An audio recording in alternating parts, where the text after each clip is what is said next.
à toutes et à tous, bienvenue pour ce nouveau café scientifique que vous propose l'Institut français. Je vous rappelle que tous les jeudis, on essaie de vous proposer un nouveau rendez-vous avec des sujets assez diversifiés. Aujourd'hui, nous avons la chance d'accueillir trois professeurs. Jean-Emmanuel Broquin, qui est professeur à l'Université Grenoble-Alpes, pardon. Laetitia Petit, professeure à l'université de Tampere, et Mathieu Rousset, professeur à l'université Eastern Finland.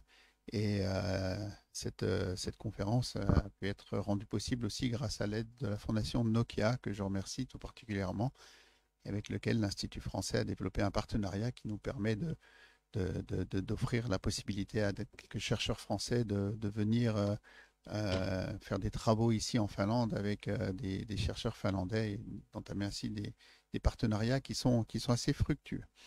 Euh, Ce soir, le sujet principal, c'est réchauffement climatique, pollution de l'air, des sols, contamination des aliments. Vous en avez sûrement entendu parler, on vous parle souvent d'indicateurs. Donc vous êtes peut-être posé la question de savoir d'où venaient ces indicateurs et comment étaient mesurées toutes les données qu'on vous donne, est-ce qu'elles sont fiables. Nos trois intervenants de ce soir vont pouvoir essayer de répondre de la manière la plus simple possible à ces questions. Cette conférence est également retransmise en direct donc, sur les réseaux et sera en différé sur nos sites internet. Et je vous encourage à poser vos questions tout au long de l'intervention directement en ligne si vous le souhaitez ou ici dans la salle. Dernier mot pour vous dire que jeudi prochain, on aura un nouveau café avec la géographe Elena Tukienen qui a eu la chance de pouvoir assister récemment au congrès de l'Union internationale de la conservation de la nature, pardon, et qui viendra vous parler biodiversité. Voilà, je vous souhaite une bonne conférence et je laisse la parole à nos invités. Merci.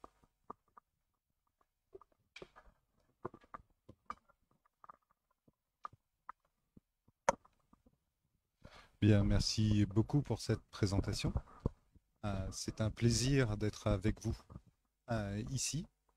Nous allons essayer de répondre au maximum à vos questions et de voir comment nous pouvons ensemble aborder un problème qui est lié à l'environnement, mais surtout comment on mesure l'environnement et comment l'utilisation de capteurs optiques ou photoniques peuvent être utilisés pour faire ça. Donc, on va commencer par se présenter.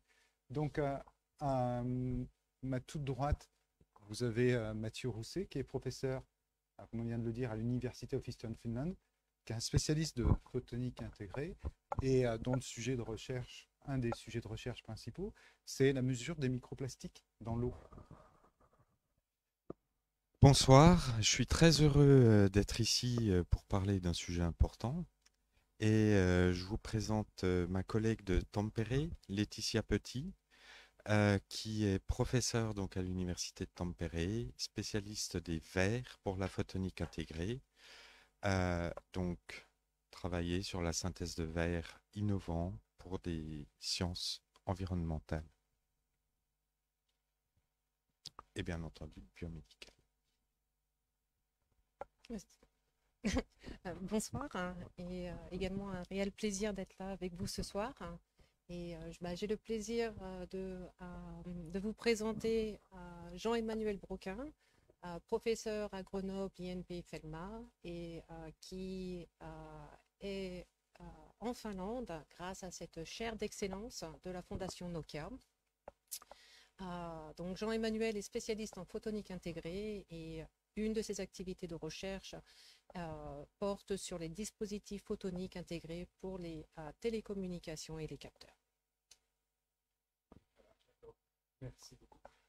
Donc on va commencer à attaquer le vif du sujet. Là, on vous a mis quelques coupures de journaux qui sont très faciles à trouver si aujourd'hui vous vous connectez sur Internet. Ça nous a coûté plus de temps de les prendre, de faire un copier-coller et de mettre sur le transparent que de les trouver sur Internet, puisque tous les sujets liés à l'environnement sont aujourd'hui complètement d'actualité. Il ne se passe pas une journée sans qu'on en parle. Donc là, vous avez ce qu'on a trouvé un peu représentatif, la pollution de l'air en Inde, la pollution de l'eau au Brésil, des incendies en Grèce. Alors on peut dire qu'effectivement, c'est quelque chose qui concerne essentiellement des pays un peu étranges, mais en fait, si vous regardez l'article 1, il y a aussi une île de déchets plastiques qui revient très régulièrement au large de la Corse. Donc ça concerne tout le monde. Ça concerne tout le monde. Et j'espère que vous m'entendez mieux maintenant. Ça concerne tout le monde. Et donc, on va voir, quand on a toutes ces informations-là, on demande au gouvernement de prendre des mesures. Mais pour prendre des mesures, il faut savoir de quoi on parle. Donc, il faut mesurer. Donc, ce qu'on vous propose aujourd'hui, c'est justement de discuter de mesures. Et là, on a fait quelques questions. Alors, vous avez sûrement, vous aussi, des questions, donc on les attend. Mais on va peut-être commencer par se demander qu'est-ce qu'une mesure? Donc, est-ce qu'on peut définir ce qu'est une mesure? Alors, je ne sais pas s'il y a déjà certains d'entre vous dans l'assistance qui ont la définition d'une mesure ou pas, ou qui ont envie d'en donner une. On va vous laisser le temps de réfléchir un peu et on va peut-être commencer par Mathieu. Quelle est ta définition d'une mesure? Qu'est-ce qu'une mesure pour toi? Alors, pour moi, une mesure ou mesurer, c'est donner une valeur à un phénomène, quelque chose. Mais une valeur par rapport à une autre, donc par rapport à un référentiel. Quelque chose que l'on peut comparer à autre chose. Et pour toi Donc, j'ai exactement la même définition. Donc, c'est l'action de quantifier une ou plusieurs valeurs de grandeur par rapport à une valeur connue qui ne change pas, donc constante, qu'on appelle référence. Donc, ça nous permet de la... Je cherche mes mots. D'être rigoureux et de pouvoir répéter, donc de la répétabilité. Merci. Et en fait, c'est de pouvoir répéter, quel que soit dans le monde, les mêmes mesures. Alors, en ce qui me concerne, j'ai une définition qui est un peu différente. Pour moi, une mesure, c'est une tentative collective d'objectiver ce que nos sens nous permettent de percevoir et même de dépasser ce que nos sens nous permettent de percevoir. C'est-à-dire que pour moi, faire une mesure, c'est une façon de collectivement décider que la chaise qui est en face de moi est rouge. Ça, c'est ce que nos sens et nos yeux nous permettent de faire, mais à un moment donné, de mettre une valeur dessus pour dire qu'on va reproduire toujours le même rouge et de se mettre d'accord. C'est ce qui permet d'acheter un poulet et d'être sûr qu'on a payé le poulet à la vraie valeur par rapport au poulet qui a été vendu au client précédent. Et ça, on a mis en place une quantité qui permet de mesurer ça, qui va être le poids. Donc il y a une notion dans la mesure d'effort collectif et de consensus. Je ne sais pas si vous êtes d'accord avec moi. Je ne sais pas si dans l'audience, il y a aussi des questions ou des remarques. Pas encore. Mathieu? C'est difficile de toute façon de se mettre vraiment d'accord sur la définition de la mesure parce qu'il faut définir l'unité, il faut définir le référentiel. Laetitia, tu disais par rapport à une référence qui ne bouge pas, mais on peut faire une mesure relative, donc par rapport à une référence qui bouge. On a le choix, je crois.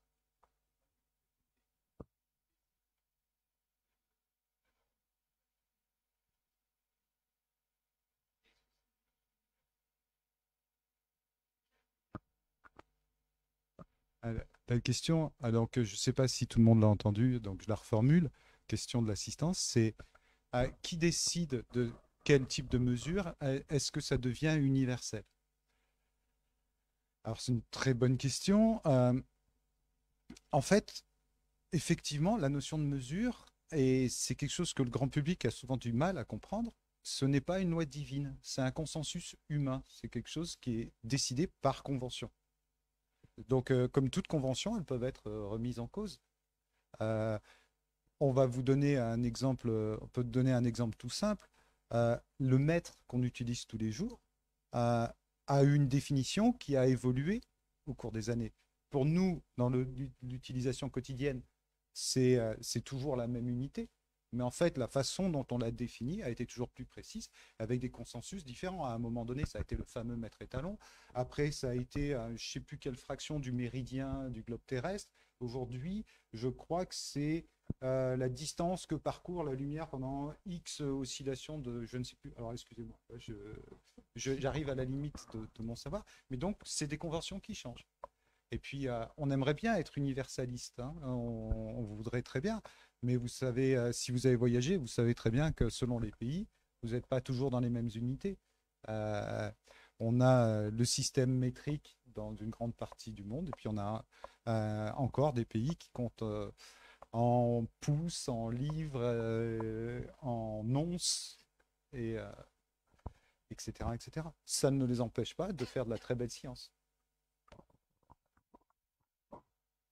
Parce qu'on a un système d'unité internationale aussi qui nous permet de normaliser tout ça et de comparer. Ce qui est important quand on fait une mesure dans le consensus, c'est aussi, pour qu'il puisse y avoir un consensus, c'est de bien définir tout ce qui est fait.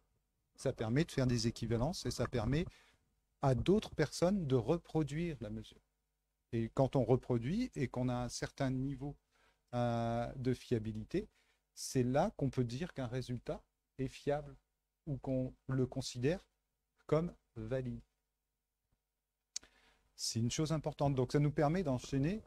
On a des questions qui viennent d'Internet? Non, pas encore.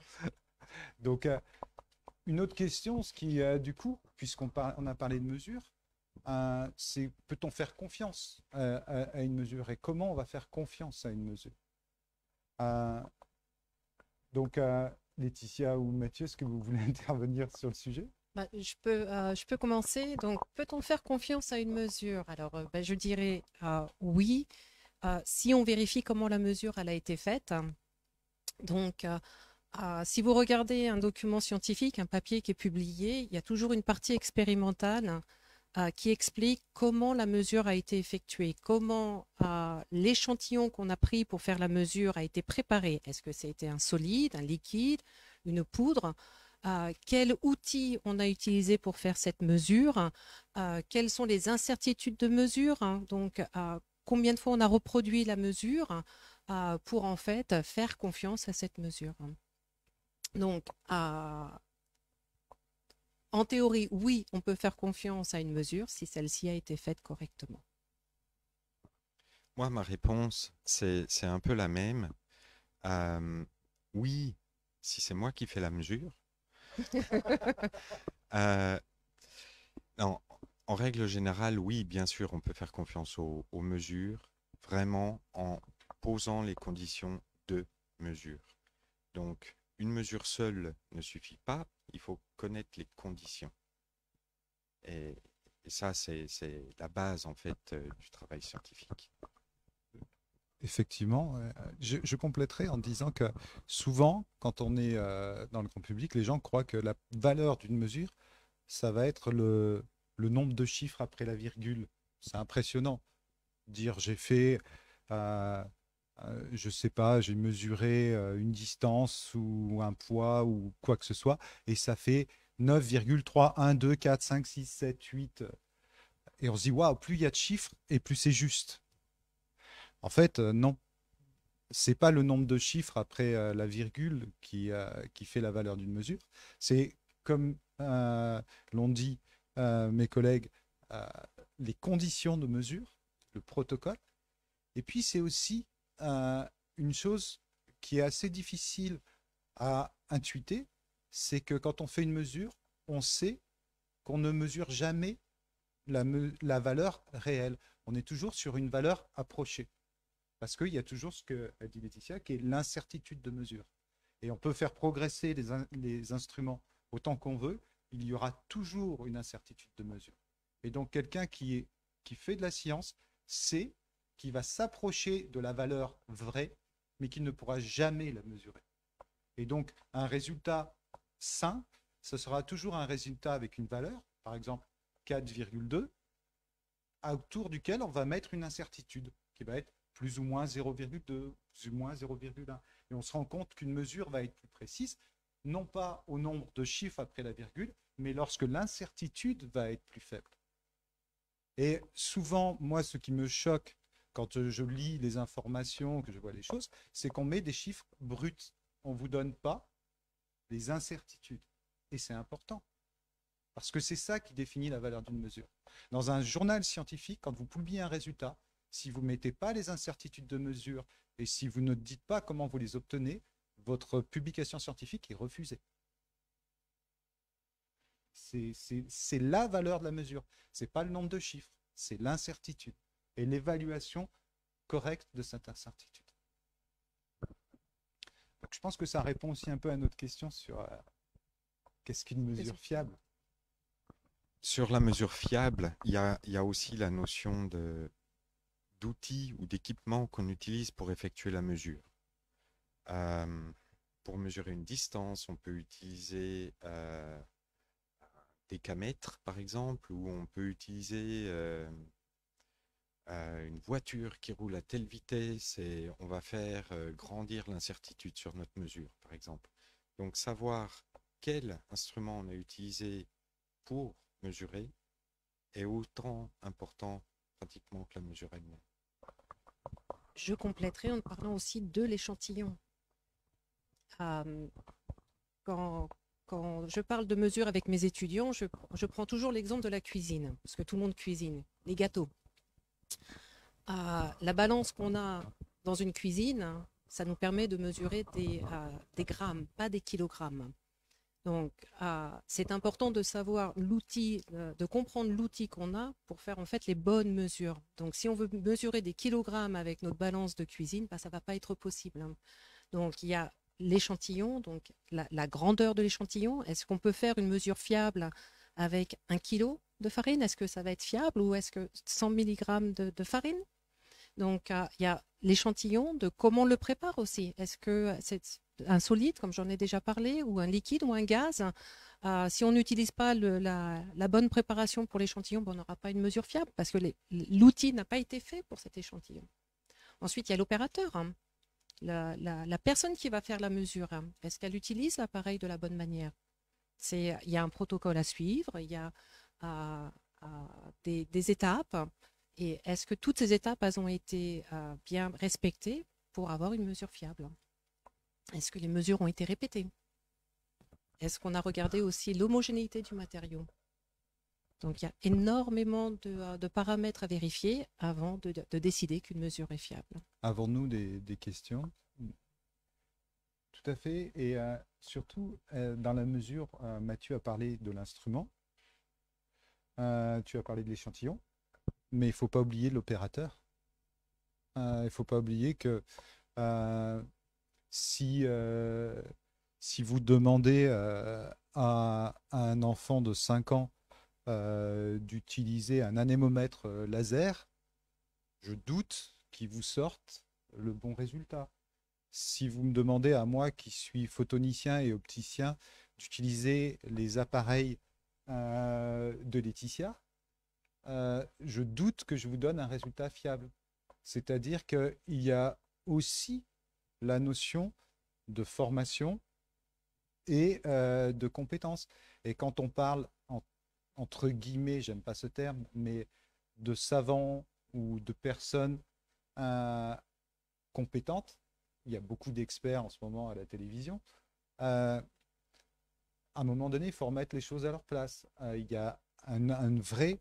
quand on se forme pendant 5 ou 6 ans à l'université, c'est pas juste pour avoir un salaire plus élevé. C'est aussi parce qu'il y a des outils compliqués à apprendre à utiliser. Et l'utilisateur est aussi quelqu'un d'important, non seulement dans sa compétence, mais aussi une chose qu'il n'est pas inutile de rappeler, dans sa déontologie. Car on peut très bien décider de regarder une mesure avec des yeux neutres ou avec des yeux biaisés. Et ça, c'est la déontologie de l'utilisateur. Et c'est aussi quelque chose qu'il faut travailler.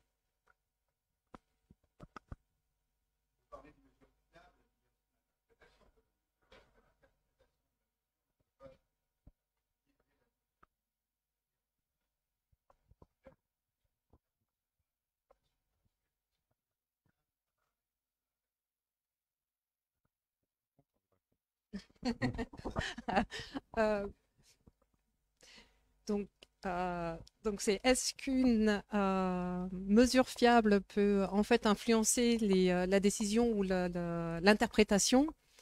Je dirais que oui, parce qu'en fait, on a juste un résultat. On a juste une donnée, généralement elle est numérique. Je vais dire, dans mon domaine à moi, on ne regarde pas une donnée, on regarde une suite, on regarde une évolution, donc, et à partir de cette évolution, on en déduit quelque chose. Mais oui, effectivement, on peut avoir complètement tort quand on regarde les données. Et généralement, comme je viens de dire, ce n'est pas une seule évolution, on regarde plusieurs paramètres. Alors, dans mon domaine, hein, dans le domaine des verres, on va mesurer différentes propriétés et on va essayer de, comme un puzzle, hein, de mettre toutes les pièces les unes à côté des autres pour en fait interpréter et comprendre ces résultats.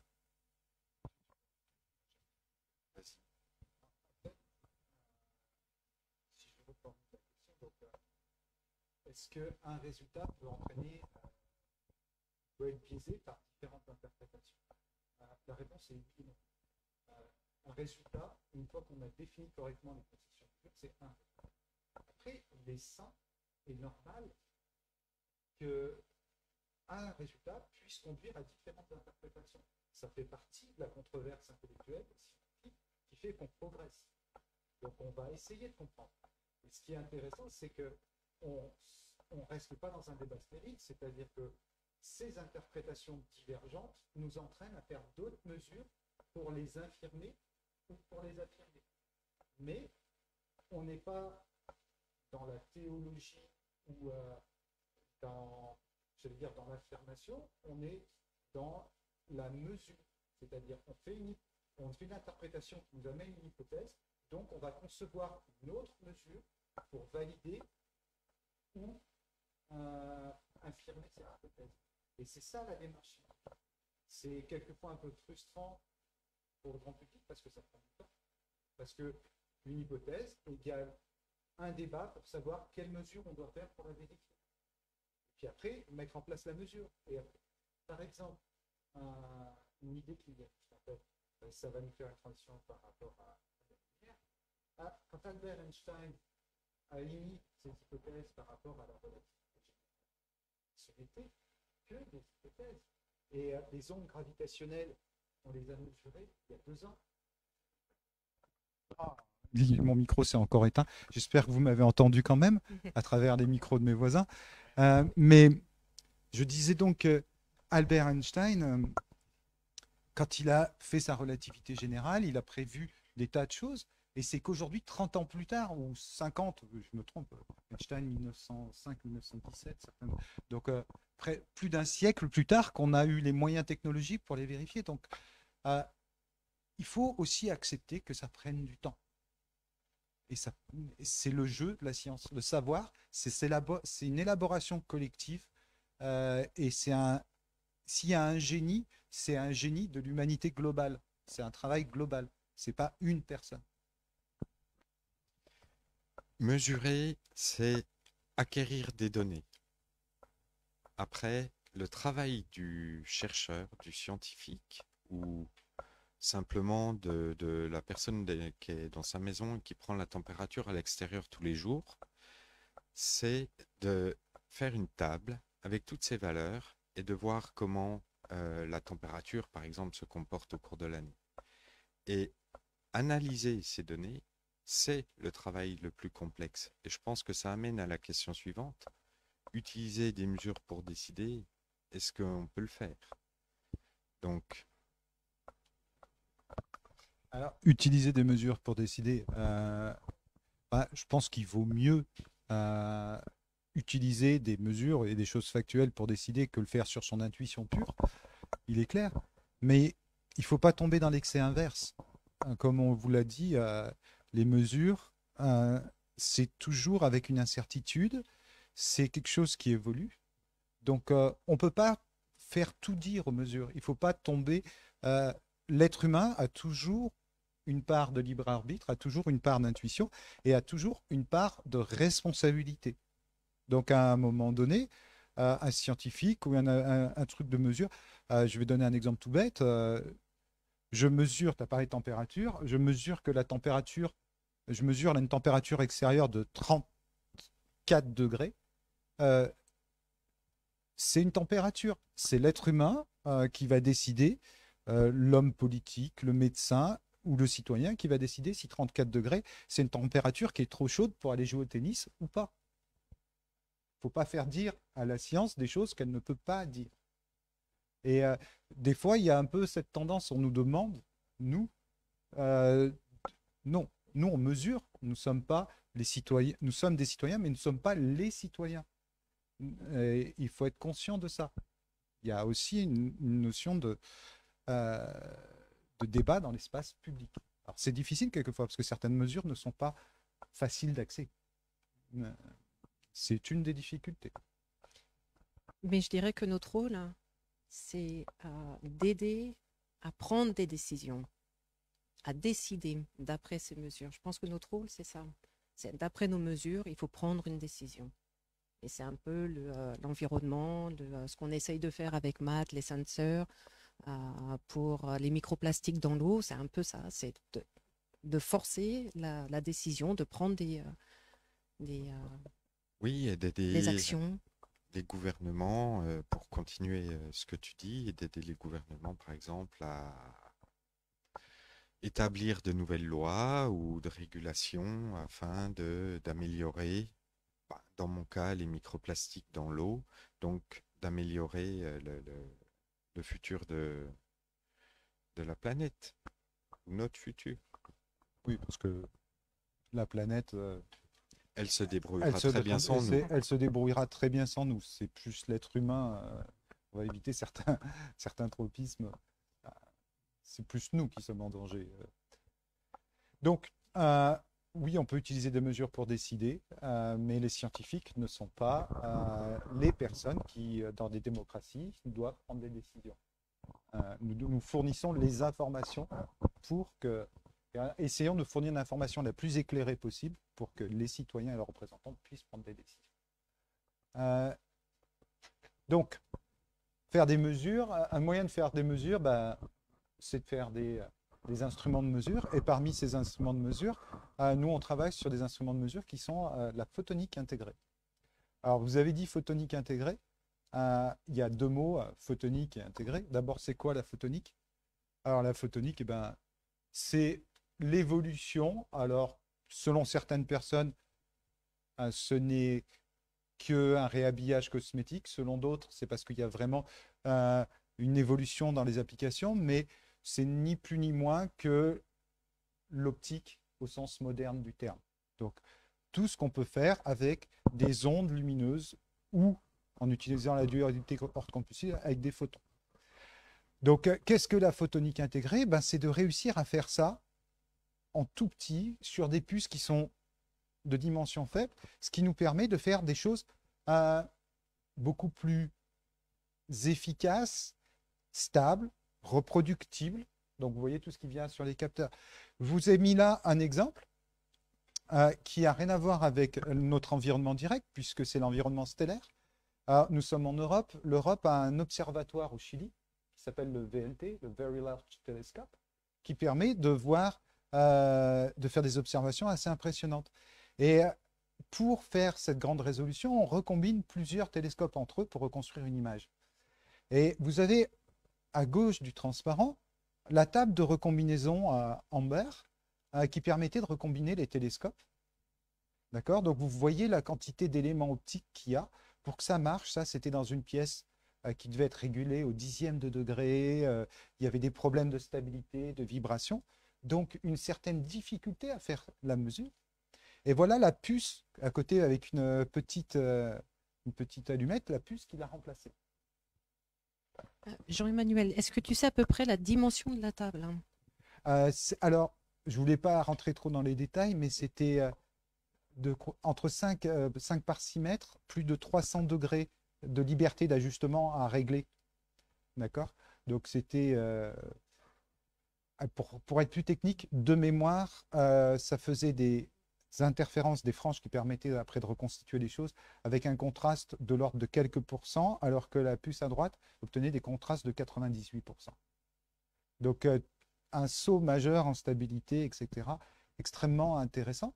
Et pas cette puce-là, mais une version d'après faite par nos collègues du CEA-Leti et a été installée sur l'instrument Gravity qui a permis de détecter les ondes gravitationnelles et qui a donc été utilisé et nommément cité d'ailleurs par les récipiendaires du prix Nobel comme un des instruments majeurs qui leur a permis de faire ce travail. Donc, ça sert à ça, la photonique intégrée. Et c'est ça l'idée, c'est de prendre des choses qui sont très grosses et de les mettre toutes petites, mais avec de la lumière. Une autre façon de le voir, c'est vous pensez que vous avez de l'électricité et vous réduisez, vous faites de l'électronique. Et ben vous aviez de l'optique, vous réduisez, vous faites de la photonique intégrée.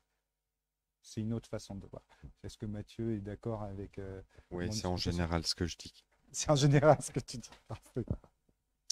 Donc, la question, c'est comment on peut utiliser, donc, maintenant, c'est comment on peut utiliser la lumière comme moyen de mesure. Pourquoi utiliser la lumière et puis pour faire quelle mesure? Donc, est-ce qu'il y a des... alors, on a un peu parlé beaucoup. Est-ce qu'il y a des questions dans l'auditoire? Toujours pas de questions sur Facebook. Nous ne sommes pas des influenceurs extrêmement efficaces, à ce que je vois. Je sais pas, t'as essayé de faire un placement de produit pour faire monter un peu le buzz Oui, mais peut-être que la communauté finlandaise suit moins le débat. D'accord. Bon, alors, pourquoi est-ce qu'on peut utiliser la lumière comme moyen de mesure? Ben, en fait, la lumière, c'est quelque chose de très intéressant parce que ce n'est pas, et là on arrive à un effet de langage qui est rigolo, on appelle ça la lumière, c'est-à-dire comme un objet qui serait quelque chose d'unique. Et en fait, la lumière, c'est très multiple. Et on va essayer de vous dire pourquoi c'est multiple tous les trois et quels avantages nous apporte cette multiplicité. Alors Matt, un bout de la lumière, c'est quoi? D'accord. Alors la lumière, c'est un ensemble, enfin la lumière, ce qui nous arrive dessus, disons, c'est un ensemble de faisceaux composés, si on a envie, soit d'ondes, soit de particules d'énergie, qui peuvent rebondir sur nous, nous traverser, ou nous, on peut les absorber. Quand je dis nous, ça peut être un objet, la table, le fauteuil, peu importe. Donc, si on travaille sur un certain type de lumière, par exemple la lumière qui est en train de nous éclairer, elle ne nous fait pas de mal. Donc, avec ça, on a un avantage vraiment très important par rapport aux autres moyens de mesure ou aux autres phénomènes physiques pour mesurer, c'est qu'on va faire une mesure non invasive, sans perturber beaucoup, pour être un petit peu pointilleux, sans perturber beaucoup l'échantillon ou l'objet que l'on mesure. Une autre chose qui est intéressante dans la lumière, donc Mathieu a dit c'est à la fois une onde et une particule, et on peut le voir comme l'un ou l'autre selon ce qui nous intéresse. Mais si on voit que la lumière c'est une onde, et je pense que vous arrivez assez bien à visualiser c'est quoi une onde, il suffit de regarder les vagues sur la mer, c'est que ça se propage, donc on peut faire des mesures à distance. D'accord? Donc ça c'est très intéressant. Quand on parle d'environnement, c'est intéressant de pouvoir mesurer la température de la calotte glaciaire de l'Antarctique sans être obligé d'y être tous les jours. Et ça, grâce au fait que la lumière se propage, vous envoyez un satellite et avec un satellite, vous pouvez faire la mesure en envoyant une onde lumineuse comme senseur. Le premier exemple d'utilisation de la lumière Quand on en a parlé tous les trois il y a à peu près une semaine, quand on a commencé. En fait, il nous est tous revenu, c'est le même, c'est les missions Apollo américaines qui ont installé un miroir catadioptrique sur la Lune et on a tiré dessus avec un laser. Donc vous imaginez la distance Terre-Lune pour mesurer précisément la distance Terre-Lune. Et ça a permis de corréler ces variations de distance, etc., avec les mouvements des marées, avec d'autres choses. Donc,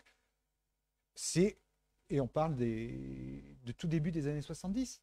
Et c'était des premières mesures environnementales liées à la lumière. Donc, on a mis un miroir sur la Lune et on a mesuré précisément la distance Terre-Lune. Ça permet le côté optique à distance est fantastique.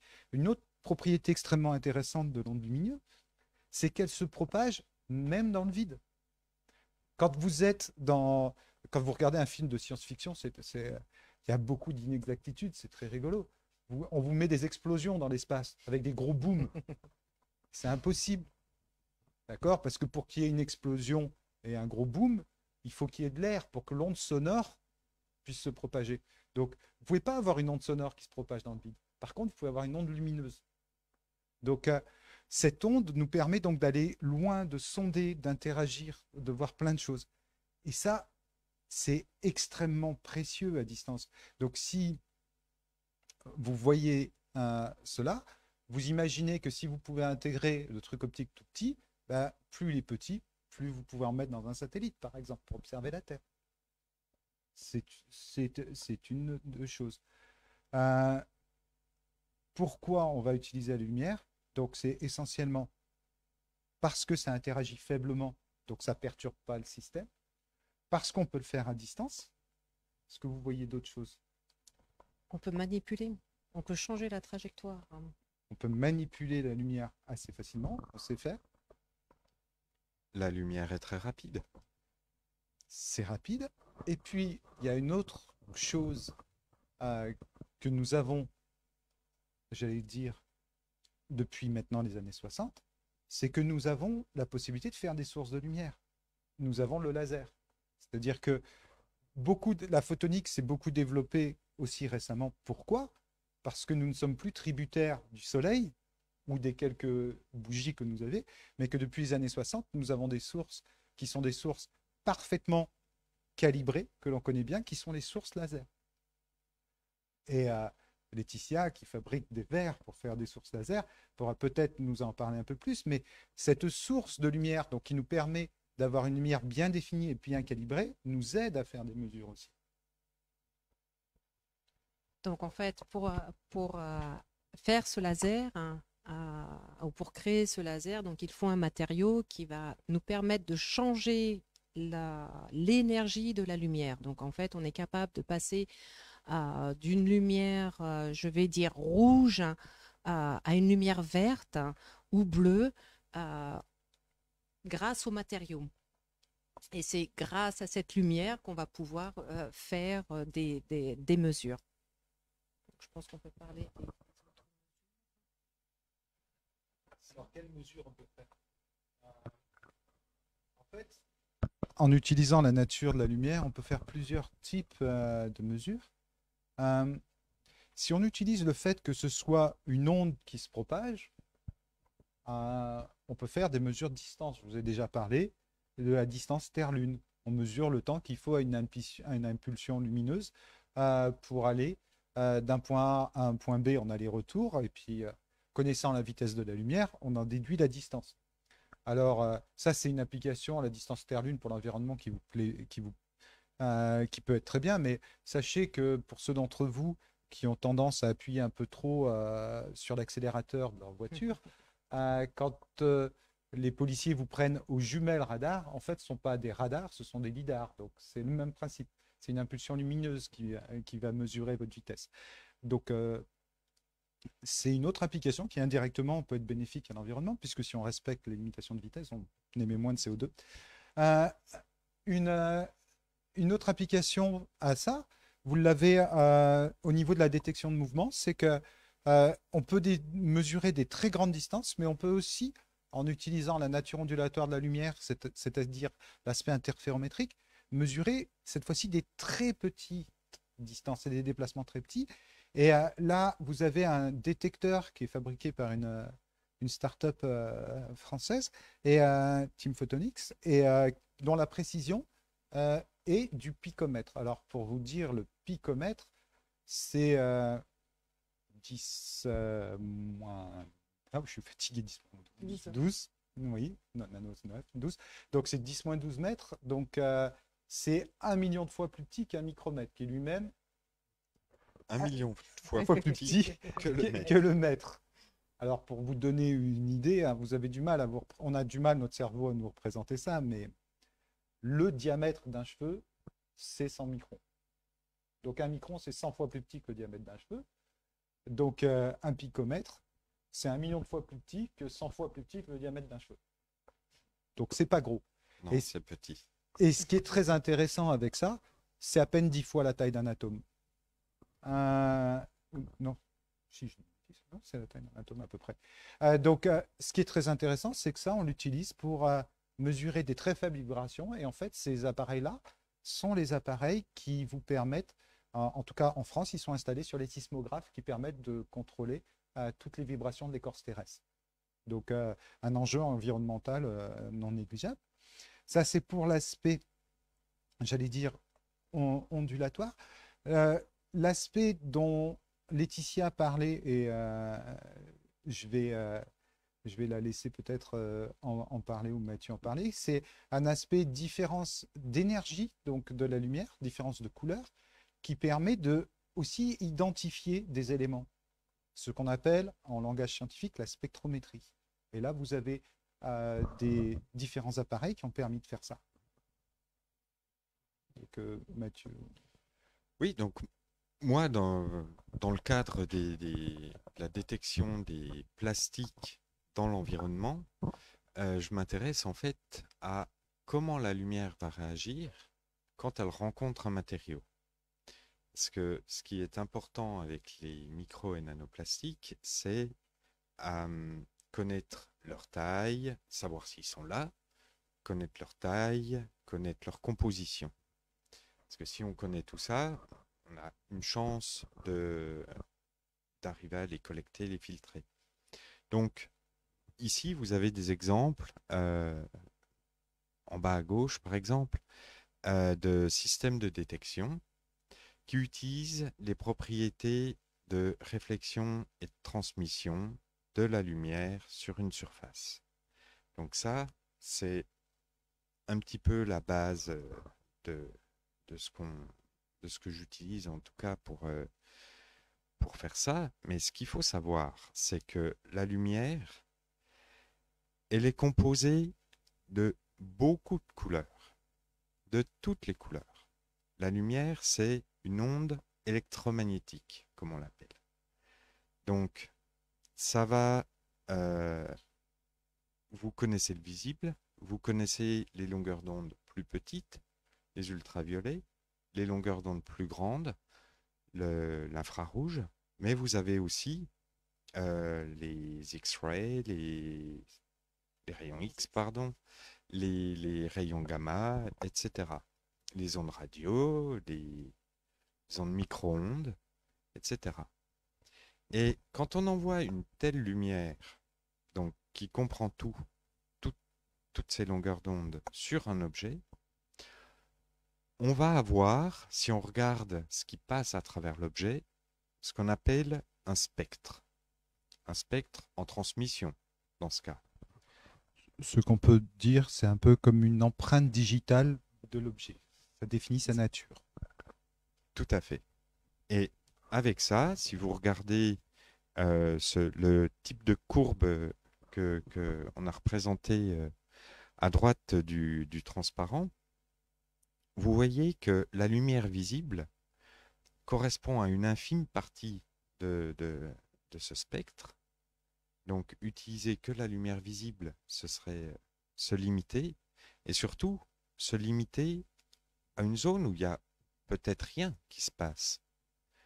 Et là, on voit très nettement que quand on va vers les plus longueur d'onde, donc dans ce qu'on appelle le proche infrarouge, il commence à se passer des choses intéressantes. On a des pics où la lumière est absorbée.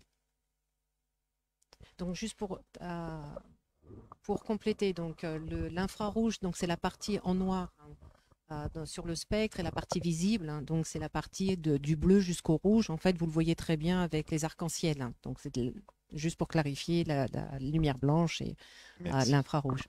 Et donc pour compléter un petit peu ce que Mathieu disait, donc au niveau matériaux, ce qu'on essaye de développer, c'est des matériaux qui vont être qui vont nous permettre d'identifier clairement ce qui se passe dans l'infrarouge, donc de voir des changements importants, comme on voit dans cet exemple ici, des absorptions dues au plastique, et ça va nous permettre en fait d'identifier, dans ce cas, le polycarbonate dans l'eau, par exemple. Oui, en fait, ce qui est intéressant sur ce graphique aussi, décidément, il est très intéressant, c'est que ça montre l'intérêt de l'instrument de mesure. C'est-à-dire ce qu'on appelle le visible, ça veut dire tout simplement la partie de l'onde lumineuse ou des ondes lumineuses que nous sommes capables de percevoir avec nos sens et avec donc nos limitations d'être humain. Mais en fait, on voit, et c'est pour ça que ça s'intitule La lumière rend visible, c'est qu'en fait, il y a une énorme quantité d'informations qui n'est pas accessible à nos sens. Et grâce à nos instruments, nous arrivons à dépasser ces limitations et à rendre visible ce qui était pour nous invisible avec nos simples sens. Donc, on est capable aussi de détecter la lumière avec autre chose que nos yeux? Je ne sais pas, est-ce que dans la salle, à votre avis, qu'est-ce qu'on a comme détecteur, nous, comme détecteur à ondes électromagnétiques sur notre corps?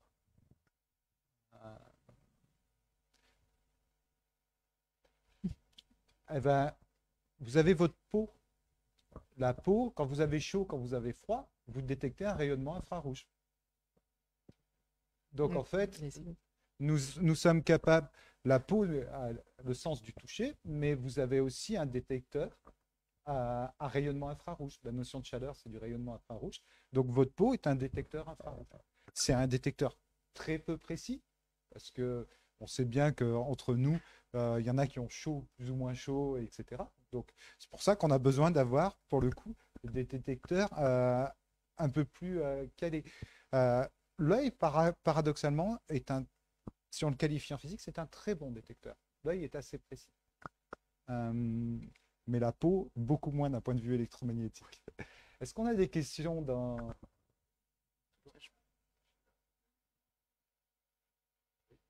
Rayonnement infrarouge. La chaleur, oui, c'est de la lumière. La question, est-ce que la chaleur, c'est de la lumière? Oui, oui, la chaleur, c'est du rayonnement infrarouge. Attention, ne confondez pas chaleur et température. Température est une mesure.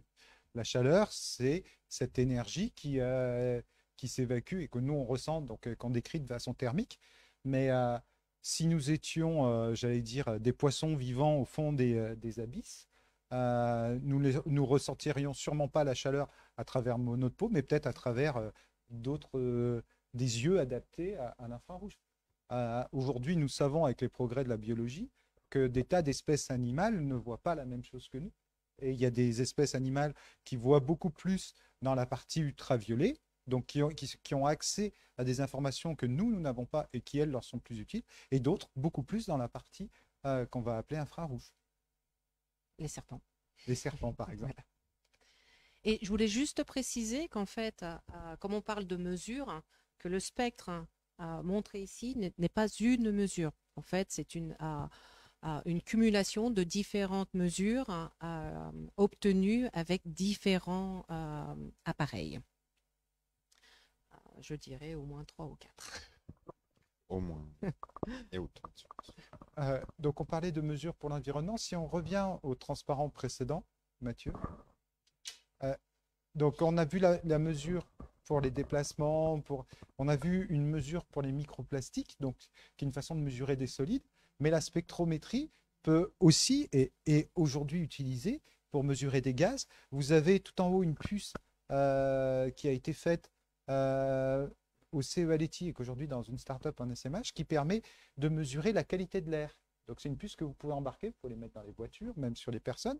Et on peut détecter le monoxyde de carbone, le dioxyde de carbone, le méthane, si je me rappelle bien, et d'autres composés organiques volatiles. Et vous voyez que grâce à la photonique intégrée, vous avez une puce qui est extrêmement petite. Et en quoi c'est intéressant? D'abord parce que ça vous amène de la portabilité, mais aussi parce qu'en réduisant la taille, vous réduisez énormément la consommation d'énergie. Donc vous allez avoir un appareil qui va être portable, donc vous allez pouvoir mettre des détecteurs, mettre des alarmes et faire en sorte que des enfants ou d'autres personnes sensibles puissent être protégées. Et ça peut aussi vous aider, par exemple, quand vous êtes dans une ville et que vous devez décider de réduire ou pas la circulation au voisinage d'une école ou au voisinage de choses. Donc ça, c'est par rapport à des gaz. Et puis, vous avez, avec l'image un peu verte, la même chose qui a été faite pour mesurer des traces d'éléments radioactifs dans l'eau. Donc là, c'est pareil pour contrôler les pollutions, etc. Donc, on peut utiliser, grâce à la lumière, cet aspect spectrométrique qu'on peut faire sur des solides, on peut aussi le faire sur des gaz, on peut le faire sur de l'eau. Donc, c'est extrêmement versatile. Et ce sont toujours les mêmes principes physiques qu'on va adapter aux besoins de l'environnement, aussi bien dans une ville que dans un satellite, que sur un bateau pour des microplastiques, etc. Donc, c'est un peu tout ça qu'on a essayé de vous montrer. Je ne sais pas si on a réussi. En tout cas, on est encore, je sais pas, il nous reste 4-5 minutes, c'est ça? On est ouvert encore à toutes questions, si vous en avez. Moi, je peux compléter. Je peux Oui. dire qu'on peut aussi utiliser ces capteurs pour le biomédical. Et c'est en fait la recherche qu'on est en train de faire maintenant dans le monde. Utiliser la lumière pour détecter toutes les infections, pour traiter aussi.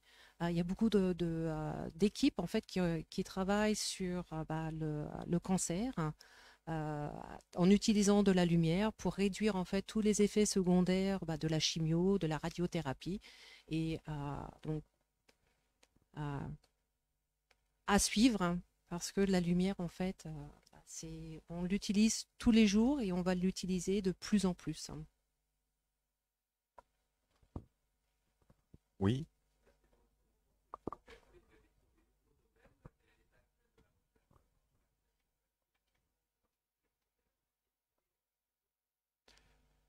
Alors, donc la question c'est est-ce qu'il y a d'autres utilisations de la lumière que la médecine, par exemple? Oui, l'optique, on l'utilise partout, en fait, déjà, hein. Et maintenant, ça devient un des outils les plus prometteurs pour pas remplacer, disons, augmenter les capacités des instruments électroniques pour améliorer tout type de mesures, mais pas seulement les mesures. On ne fait pas que des détecteurs. On peut aussi résoudre des problèmes. On peut détecter le problème et le résoudre. Il y a, c'est encore un exemple médical, mais la chirurgie laser, par exemple, maintenant, en choisissant correctement sa longueur d'onde, donc la couleur du laser qui va remplacer le bistouri, on est capable de cautériser en même temps sans abîmer les cellules sanguines qui sont autour. C'est un exemple. En fait, là, on a parlé de capteurs pour l'environnement, mais tous les développements de la photonique moderne, la chose la plus impressionnante, c'est la chose qui fait qu'aujourd'hui, des gens peuvent nous suivre sur Facebook. C'est tout ce qui est lié aux télécommunications optiques. Ça me permet de faire un petit clin d'œil à la Fondation Nokia, parce que si Nokia est leader et fait beaucoup de choses en tout ce qui est en télécommunication, et je les remercie de leur ouverture d'esprit aussi, parce que faire de la photonique pour les télécoms et accepter que ces recherches-là puissent aussi travailler pour l'environnement, c'est la preuve d'une société qui a une conscience sociétale assez élevée, à mon opinion. Donc, merci à la Fondation Nokia de nous avoir permis de faire ça et pas de faire des dispositifs pour les télécoms, ce qui est leur intérêt à très court terme. Donc, ça, c'était important pour nous aussi, et on a beaucoup apprécié ça. Donc, il y a des télécoms au niveau optique, mais effectivement, en fait, vous vous en rendez pas compte, mais vous utilisez ça tous les jours. Les progrès de la photonique, de l'optoélectronique. Aujourd'hui, nous avons des éclairages à LED. La consommation électrique d'une maison ou d'un appartement a chuté drastiquement à cause de ça. Je ne sais pas comment c'est en Finlande, mais en France aujourd'hui, la plus grosse consommation électrique des appartements, maintenant, ça devient les box Internet. Parce que l'éclairage est tellement optimisé, les télévisions sont tellement automatisées, tout est les télévisions, tiens, les écrans plats, c'est de la photonique intégrée. Donc, en fait, il y en a de partout, tous les jours, dans toute la vie. Voilà, je crois que on arrive peut-être à la limite du temps. Donc, on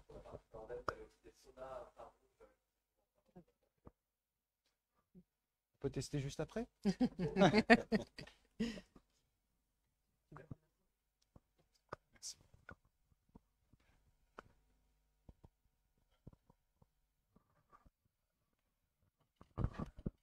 Merci beaucoup. En tout cas, c'était très intéressant.